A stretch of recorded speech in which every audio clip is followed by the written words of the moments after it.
Hello everyone, my name is Nick Freeman. I am a member of the IT department, and we're going to go through the service desk rollout here for Houston Electric for the end of 2017 and for 2018.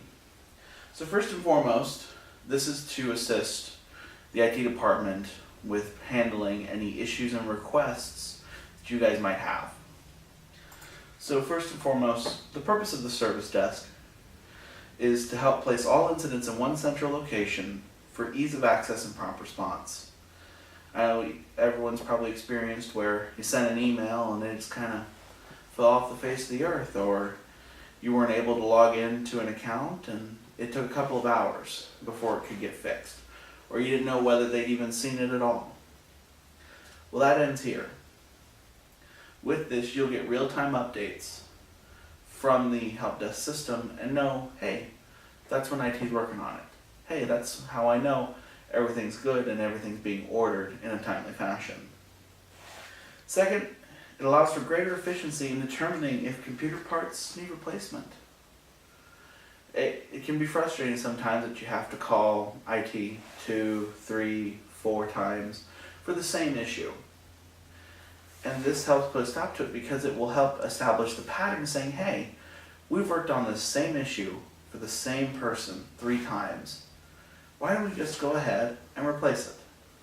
Making those judgment calls easier and more efficient will help save the company time and save you downtime in the end. Third, it allows for a record of incidents to show if an issue is systematic. Meaning, for example, if I have 10 users in Lafayette who have the same issue, that tells me, hey, maybe we should look at it immediately. Or if it's one on Tuesday, one on Wednesday, but it's all the same problem, that gives us an indicator of, hey, we should check and make sure our systems are running efficiently. Fourth, using a help desk portal to prevent communication issues or drop cases. Emails sometimes don't go through. Sometimes you can't get a hold of someone and you hope that the voicemail gets left with them, and sometimes you just can't get a hold of somebody. That ends with this, because we'll get live updates as an IT department when tickets are submitted. It'll come right to all of our devices, phone, iPad, computer, you name it, we'll get an update for it. And that'll help us be prompt and make sure that you have everything that you need. So how do you sign up? Well, during the IT audit, if I came by and I registered your devices, you're already signed up in Manage. In addition to those of you that are not yet registered, mostly those out in the field who have laptops and the like, or out at job sites that have equipment, will be getting to you, especially as this rollout comes in. If you're already registered, great. You'll go ahead and you'll receive an email that'll show you guys later that'll have you just activate your account. It'll have you create a password, and then you'll use your email and that password to log into our help desk system. Once activated, again, you'll be able to submit incidents and request assets from the IT department. When submitting your tickets, here are some guidelines that will help you help us. First, be as detailed as possible. Sometimes saying, hey, it's broken, doesn't tell me necessarily what I need to know or what other members of the department need to know. Telling me, hey, it's not running when I do this, or this won't open when I do this, that helps me understand exactly what your issue is so I can solve it faster and get you back on the right track and moving forward. Screenshots are a huge plus in helping get to the heart of an issue. If you're getting an error code or a pop-up that's giving you exactly and tells you what kind of error it is, that helps. Tell me, hey, I got the error, it says this, here's a screenshot of it. I get this error when I open up the program or when I click on a file. That'll help get to the heart of an issue a lot quicker, again, saving everybody time in the end. You can assign a priority for an incident from low to critical. All issues will start at medium, but you can always raise it or lower it as you see fit. In addition, IT can raise or lower it depending on how urgent the issue is. High and critical tickets should be called in to me at this time, and then followed up with a ticket. A high priority ticket, for example, would be an internet outage at your desk. Something that is completely stopping what you're doing and your work. A critical issue is if it's office-wide, for example, if a server goes down, call it in, we'll fill out the ticket and the paperwork once we've got it resolved. Because if it's costing productivity and the company money, that is the highest priority possible to make sure we get you guys back to work and have your interaction with the IT department as smooth and painless as possible. Next, IT requisitions and the new hire and job change forms.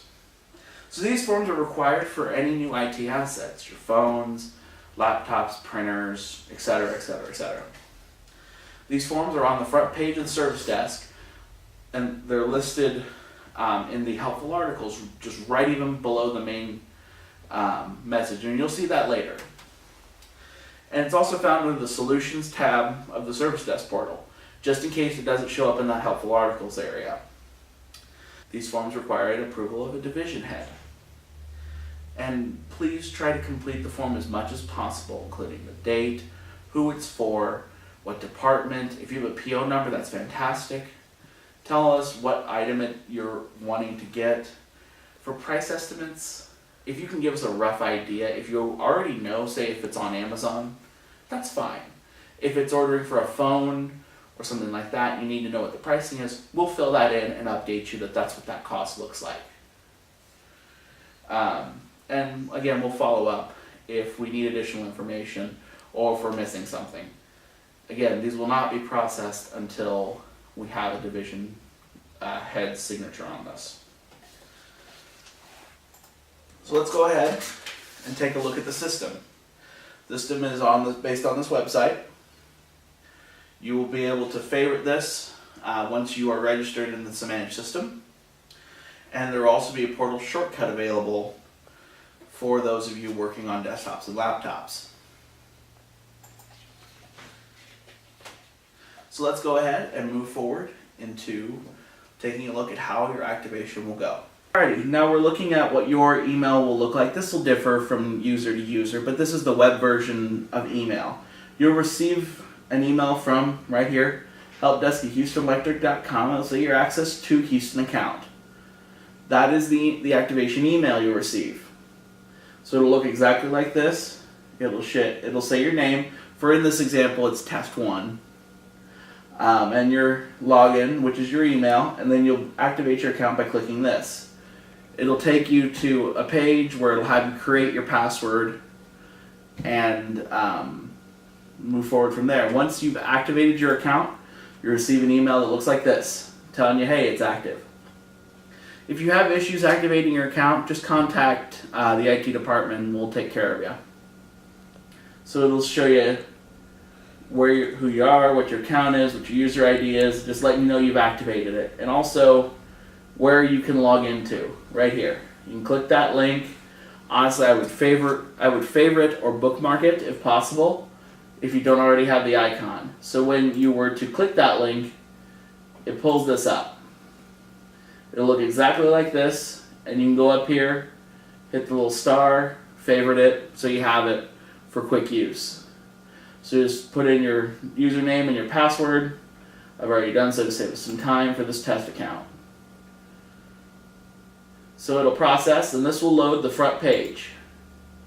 So it'll show you exactly what all you need. Here's a welcome message from me, letting you know essentially what we've already covered in the first part of this. And if you have questions or suggestions, you can email me, you can call me, whatever you need to do to get it done. So you'll have a couple of tabs up here, which we'll go over here in a second. So right down here, useful articles. Those are the 2 articles I was talking about. IT requisition and the new hire and job change forms. We'll go through those right now. So when you open it up, you just click on them or tab them or right click tab and bring them up. So it'll show it like this. It'll gives you the instructions of what you need, where to send it if it's certain things, where to send it if it's another thing, and then you can click right here and download the form to fill out.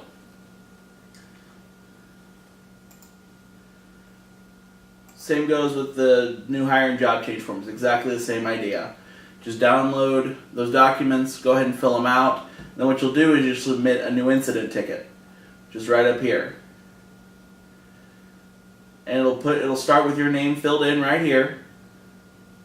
So if you test one of the users right here, if you want to CC somebody, so say your supervisor or one of the groups that are listed on those forms that need to be CC'd for an account like this, that's fine. You can fill it in.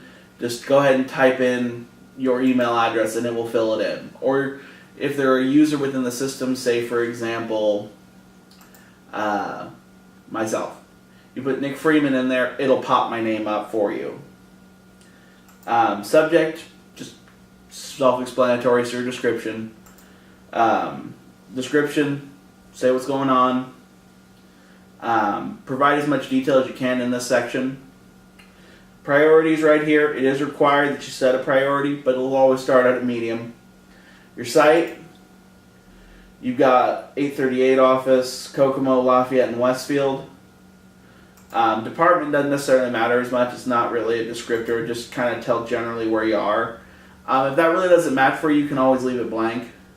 We'll be adding more sites and departments as things go. When you need it by, say it's for a new hire or a request, tell me when you need it by. If you need it as soon as possible, just say as soon as possible in here. If you need it by the 16th, you can click on that date, it'll pop right up. Attaching files, you just go right here, hit attach, choose from computer, and that'll work for you. It'll let you pull up right in the menu and attach what you need to do. Once you've got all this filled out, you can hit create new incident, and then it'll register it and it'll send forward a new incident ticket to everyone. So what it'll do is it'll start out with the creation of the incident. It'll send you an email saying you created an incident, and will alert you, the IT department and yourself saying, hey, there's an incident. And then throughout the incident, you'll see who changed it, who addressed it, who did what to it.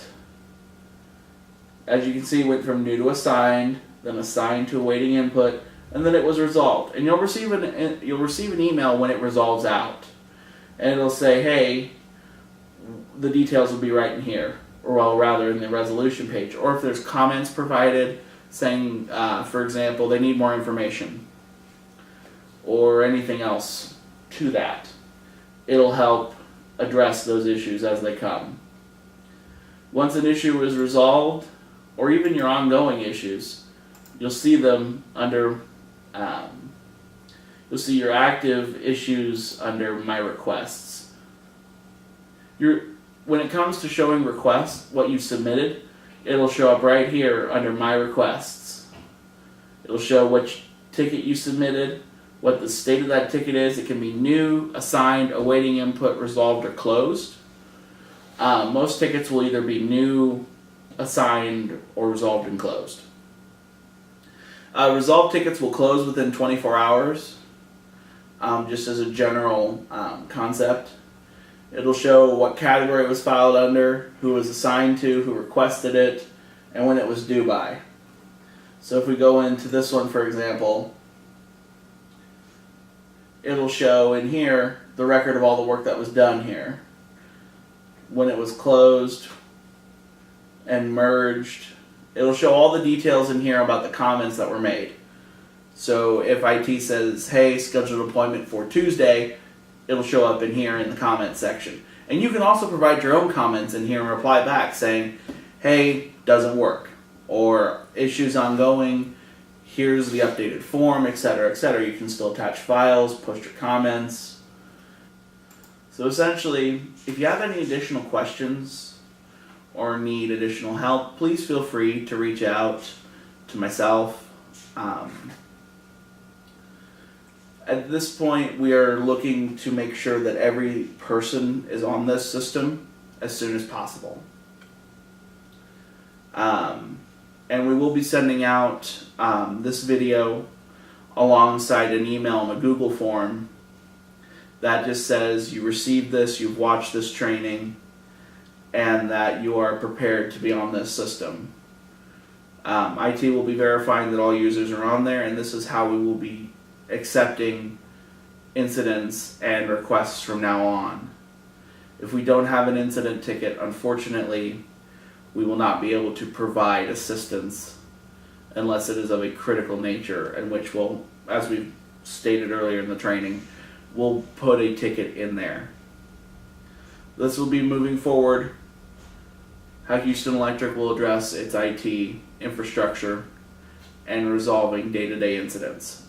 Once you've activated your account, submitted your tickets, and you can see your comments, is once an issue is resolved, you'll receive a customer satisfaction survey. Now I understand you guys aren't customers, it's just phrased that way. Unfortunately, I couldn't change that. But if you feel that the IT department has successfully addressed your issue and in a good manner, please go ahead and hit satisfied. If you feel that the service was not up to par, that you felt there was a need of an improvement or anything to work on, hit dissatisfied. This will stay open for about 24 hours once you receive this email.